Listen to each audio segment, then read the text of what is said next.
मकान है और मकान का मालिक है, वो अपनी मौज से ही कभी नीचे की मंजिल, कभी बीच में, कभी, लेकिन एक मंजिल पर ही रहे। ठीक इसी प्रकार ये मकान है हमारा, महल है, महल देही हमारी एक, इसकी 3 मंजिलें ही हैं। एक जागृत अवस्था मंजिल है, हम जाग रहे हैं, उस मकान की नीचे, जैसे 3 मंजिल मकान नीचे का, हम मकान में सबसे ज्यादा सामान नीचे की मंजिल में रखते हैं। कॉमन बात है, ये विचारने योग्य, ध्यान दो दृष्टि बात के ऊपर। ज्यादा सामान हम नीचे रहते हैं तो नीचे ही रखते हैं। दूसरी मंजिल के मालिक भी हम हैं, लेकिन थोड़ा सामान रखते हैं। तीसरी मंजिल पर और कम रखते हैं, और छत पर तो रखते ही नहीं है। छत पर क्यों रखना सामान भाई? किसी के रखा हो भाई, तुम ऐसे तीसरी मंजिल की छत पर सामान क्यों रखा, नीचे क्यों नहीं रखते? ये सामाजिक विचार है। ठीक इसी प्रकार जो नीचे की मंजिल है उस मकान मालिक की, वो जागृत अवस्था, जागृत के अंदर हम पूरे संसार से जुड़े हुए हैं। अब दूसरी मंजिल पर आ गए, दूसरी मंजिल में सामान कम है, दूसरी मंजिल में सारे संसार से जुड़े हुए हैं, लेकिन सूक्ष्म है संसार। अब जागृत के अंदर सब आकार दिखाई देते हैं। जागृत में एक अगर बीज को उगाना हो, जैसे कनक का दाना हमने रात सपने में है और खेत है हमारा, हमने एक बीज लगा दिया, वो कम से कम सपने के अंदर चल रही है, जागृत के अंदर 7 दिन में उगता है, और सपने के अंदर करोड़ों बीज 1 सेकंड में पैदा हो जाते हैं, करोड़ों वृक्ष 1 सेकंड में पैदा हो जाते हैं। जैसा जो विश्व देख रहे हैं ऐसे करोड़ों विश्व, सागर भी आप बन जाता है, नदी भी, जल भी, गर्मी भी, धूप भी, सूरज भी, चंद्रमा भी। तो कितना सूक्ष्म है, छोटा सा आकार है। तीसरी मंजिल पर जाता है, गहरी नींद कहते, मुझे बहुत गहरी नींद आई। भाई गहरी नींद तुम्हें कैसी आई? भाई न तो कोई संसार की बात थी, मुझे पता ही नहीं चला मैं कहां सोया। ठीक इसी प्रकार नीचे की मंजिल जागृत अवस्था है, बीच की मंजिल हमारी स्वप्न अवस्था, इस महल की बात कर रहे हैं। और ऊपर की तीसरी मंजिल सुषुप्ति कहते हैं, सुषोपत अवस्था अध्यात्म का नाम है, हमारी देसी भाषा में कहते हैं गहरी नींद। और उसके बाद है छत, छत कहते हैं, अध्यात्म कहता है तुरिया शब्द, तुरिया, तुरिया का अध्यात्म अर्थ है जिसमें ये तीनों पैदा होती हैं। और आसान तुरिया अवस्था का नाम है आत्मा अवस्था, परमात्मा का निवास स्थान। जैसे घर 3 मंजिल मकान है, मकान भी उसका भी वो ये भी मालिक है, लेकिन ये सब जड़ है। 3 मंजिल मकान जड़ है, उसका मालिक जो है चेतन है। इसी प्रकार ये देही मकान हमारा जड़ है, हमने इसको समझ रखा मैं ये मकान हूं, ये अंग सारा शरीर मेरा। लेकिन ये जागृत अवस्था के अंदर नीचे स्वप्न में, मध्य में, सुषुप्ति गहरी निद्रा में तीसरी मंजिल पर, और तुरिया आत्म अवस्था में जाते तो 3 अवस्थाएं नहीं। ऊपर के छत के भी मालिक हम, बीच के भी मालिक हम, और नीचे मध्य के भी मालिक और नीचे के भी मालिक। तो हमारा ये भाव इसलिए कि ये शरीर हम नहीं हैं, हम इसमें जो ऊपर नीचे चलने वाली को चेतन सत्ता है वो आत्मा है, वो है। अब उसको जाने, परमात्मा जन जन के अंदर निराकार आत्मा के रूप के अंदर निवास करता है। अब बहुत सारा सामान एक एक उठा करके अलग कर दिया, सुई मिल गई है नीचे। इसी प्रकार सतगुरु गुलाब देव जी ने एक ज्ञान सूत्र बनाया है। आओ फिर इस आकार को छोटा करते जाएं। हाड माथे और नार जो तो चारों सब जान, 5 पर कीर्ति कोम की आत्म रहत पशान। सतगुरु गुलाब देव जी ने केले के थंब का दृष्टांत दिया है। केले का पेड़, किससे तुलना इसकी करके देखें। ये हाड़ है, मांस, नाड़ियां, त्वचा और रोम। ये हमने जैसे वो सामान लिफाफे में से निकाल करके बाहर किया, कल्पना करें कि ये निकाल करके इस लिफाफे में से, इस ढेर में से हमने अलग कर दिया है, ये ढेर छोटा हो रहा है। रेत, रक्त और पित्त जो लाला और सवेद, 5 प्रकृति नीर की आत्म परे अछेद। केले का एक पत्ता ऊपर से उतार दिया है, फिर दूसरा केले का पत्ता खोल दिया, केले का थंब छोटा होता चला जा रहा है। फिर अब इस देही के अंदर रेत, रक्त, पित्त, श्वेत और लाला हैं, ये हमने अलग कर दिया, ये आकार छोटा हो रहा है और मंजिल की ओर बढ़ रहे हैं, परमात्मा रूपी मंजिल की ओर। क्योंकि देह अभिमान है, ये सब मैं हूं, ये सब मैं हूं। जैसे जैसे ये मैं कम होती जाएगी, तू पैदा होती जाएगी। हे भगवान तुम ही हो, हे भगवान तुम ही हो, हे भगवान तुम हो। जब भगवान को कहेंगे हे भगवान तुम आप ही हो, उसी समय भगत और भगवान का मिलन होगा, मानव जीवन सफल होगा। कुशुदा पपासा आलसा नींद करांत पशान, 5 प्रकृति तेज की ईश संगे जान। कुशुदा कहते हैं भूख को, भूख प्यास। एक आदमी घर में,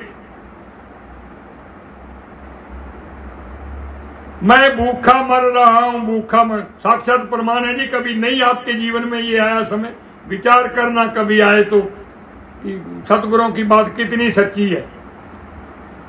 मुझे भूख लगी है, खाना क्यों नहीं बना, खाना अभी तक घर में शोर मचाता है। मचाते मचाते बाहर चला गया वो, बाहर 4 आदमी ताश खेल रहे हैं, उनके साथ बैठ गया, वो भूख घर में ही रह गई। खेलते खेलते 5 बजे तक ताश खेलता रहा। 5 बजे फिर आकर के कहा ओहो मैंने तो रोटी खानी थी। फिर भूख कहाँ गई। अगर संसार और संसारी कार्यों के प्रति इतनी रति प्रेम अनुराग है, भूख की निवृत्ति 1 सेकंड में ताश के पत्ते देख करके हो गई। संसार की बातों की जो भूख है, हमने अलग होकर बातें करनी है। जैसे ही भगवान, अगर ताश के मिलने से भूख मिट जाती है, भगवान मिलन से क्यों नहीं मिटती है? क्यों न भगवान के प्रति सोच लें और अपना जीवन संवार लें। कुशुदा पपासा आलस्य निंद्रा और कांति। कुशुदा कहते हैं भूख को, ये अंग है हमारी देही। एक पत्ता है केले का, एक तीसरा पत्ता हमने और उतार दिया। कुशुदा पपासा आलस्य निंद्रा और कांति, ये पत्ता भी हमने एक अलग कर दिया। ये ढेर छोटा हो रहा है, एक लिफाफा हमने ये भी अलग कर दिया। केले का आकार भी छोटा हो रहा है, इस थंब का, इस पेड़ का भी आकार छोटा हो रहा है। ये वैसे भी पेड़ है, कबीर जी ने भी पेड़, और महापुरुषों ने, सतगुरुओं ने भी पेड़ ही कहा। ये सिर के बाल हमारी जड़ें हैं, ये तना है, हाथ और पैर हमारी, ये बड़ी बड़ी टहनियां इस वृक्ष की, हाथों और पैरों की उंगलियां छोटी छोटी टहनियां हैं, और रोम रूपी ये सब पत्तियां हैं इस वृक्ष की, और कर्म रूपी फूल हैं, और फिर फल है इसके ऊपर। ये एक वृक्ष है। आओ तावन पसरन उबरना चंचल और संकोच, 5 प्रकृति वाये की ता पर आत्म सोच। दौड़ लगी हुई प्रत्येक, धावन पसरन उबरन चंचलताई और संकोच, ये अलग कर दिया। सत्संग चल रहा है, परमात्मा की बात चल रही है। एक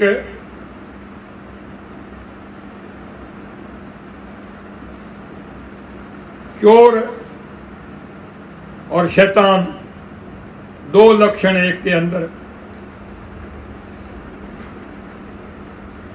उसका जो साथी था, उसका बड़ा भाई उस्ताद उसका, उसने कहा भाई सुनो बात, सत्संग से दूर रहना और कुछ नहीं करना, जिंदगी भर कुछ भी करो, सत्संग में नहीं जाना, फिर तुम्हें कोई हिलाने वाला नहीं। सत्संग चल रहा था,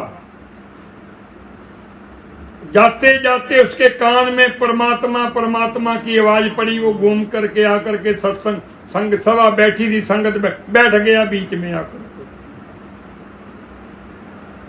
बात चली, भाई झूठ नहीं बोलना है, झूठ नहीं बोलना। उसको लगी बात, झूठ ना बोलने से उसका सब कुछ ही, सब बुराइयां निकल गई एक ही बात में। एक तरफ सच्चाई है, सत्यता, एक तरफ झूठ। सत्यता परमात्मा का स्वरूप, सत्य स्वरूप है। जैसे ही सच्चाई से जुड़ जाते हैं, परमात्मा से जुड़ जाते हैं। परमात्मा मिलन दूर नहीं। हम संसारिक बातें करते हैं, झूठ से जुड़ जाते हैं, वो भी हमारा अंग है। लेकिन हर समय संसार और संसारिक कर्म, नौकरी धंधा, परिवार से नहीं जुड़े रहना है। हमने कुछ व्यवहारिक अर्थ कहते हैं, पैसा हम कमाते हैं, अपना जीवन निर्वाह करते हैं, शेष धन बच्चों को दे करके जाते हैं, उन्हें युक्ति भी सिखा करके जाते हैं। एक परमार्थिक धर्म, परमात्मा के प्रति ज्ञान अर्जित करना, परमात्मा का जान लेना, ये परमार्थिक अर्थ है। इससे जीवन में मान सम्मान बढ़ता है, परिवार का मान सम्मान बढ़ता है, समाज का मान सम्मान बढ़ता है। और परमात्मा से मिलन होने पर संसार से जाने के बाद भी नाम कायम रहता है। तख्त वालों के पते देते हैं तख्ते गौर के, खोज मिलती है जहां तक और निशान कुछ भी नहीं, कुछ भी नहीं। जिस जगह थी जिम की महफिल और खुसरो के महल, चंद खंडरों के सिवा अब वहां कुछ भी नहीं, कुछ भी नहीं। अमीर खुसरो हुआ दिल्ली के अंदर, दिखाया टीवी पर, खंडर हो गए बेचारे के महल। हो गए लुकमा जमी पर मौत से खा खा शिकस्त, फौजदार आए सिकंदर नौ शेरवा, कुछ भी नहीं, कुछ भी नहीं। कहते हैं लुकमान हकीम ऐसा था, कहावत थी हर समाज के अंदर, भाई लुकमान के पास जाओ, एक ही पुड़ी देता है, एक ही पुड़िया देता है, ठीक हो जाता। लेकिन एक समय आया, वो भी संसार से खाली चला गया। लेकिन जिसने परमात्मा का सिमरण किया है, जीवन से विकार और अवगुणों को निकाल लिया है, परमात्मा दर्शन सदगुरु कृपा से पा लिया है, उनके जाने के बाद भी उनका नाम रोशन, जहां जहां सभाएं होती हैं, जहां जहां परमात्मा दार्शनिक की बातें होंगी, उनका नाम जिक्र होगा। हर स्कूल कॉलेज में रिकॉर्ड होता है, इतनी बीए में 20 साल पहले पढ़ गए, ये 19 साल, ये 18 साल, ये 17, ये 16, 15, 14, ये इस साल, ये अगले साल के लिए एडमिशन, रिकॉर्ड पड़ा हुआ है। परमात्मा से मिल जाता है तो बिना रिकॉर्ड के ही मनुष्य का रिकॉर्ड कायम रहता है। किसी को कहने की जरूरत नहीं, नाम लिखाने की नहीं जरूरत, अपने आप ही सत्यता प्रकट हो जाती है। क्यों ने फिर अपना नाम संसार में छोड़ करके जाएं, कुछ नेकी का कार्य करके जाएं, बच्चों को सही दिशा दे करके जाएं।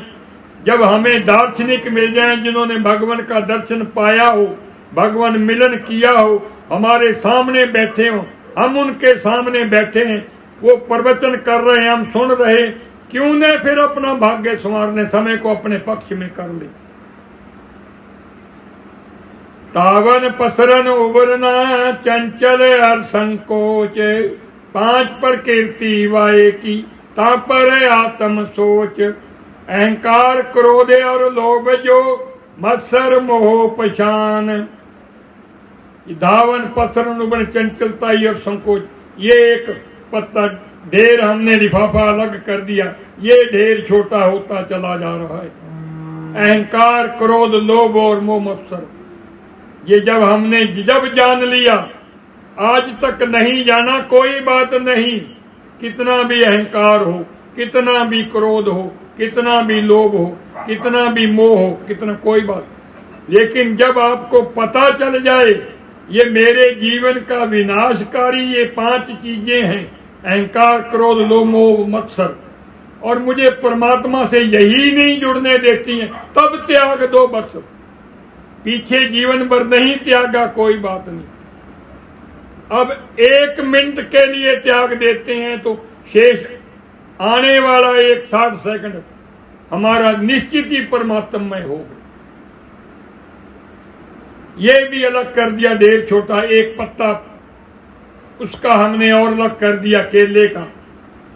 शब्द स्पर्श रूप रस गंध, 5 भूत के 5 बंद, और 25 प्रकृत मिलाए, तामस 10 25 कहाए। तमोगुण हमने जान लिया, लड़ाई झगड़ा क्रोध अहंकार आदि बुरा है, ये भी एक लिफाफा ढेर दूर करके रख दिया, ये छोटा हो गया, निकल गया इसमें से, अहंकार क्रोध लोभ मोह मत्सर सब निकल गए।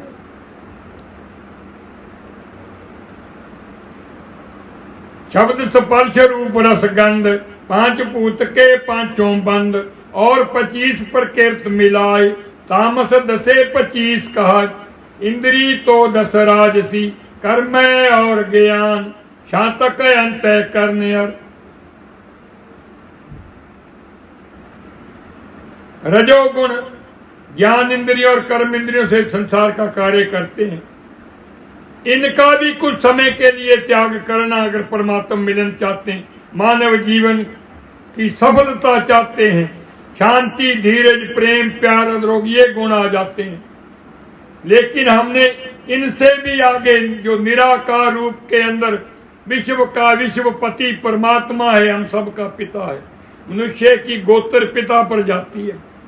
पिता हमारे परमात्मा, गोत हमारी परमात्मा, जाति हमारी परमात्मा, कुल हमारी परमात्मा। फिर क्यों ने पिता से मिल लें,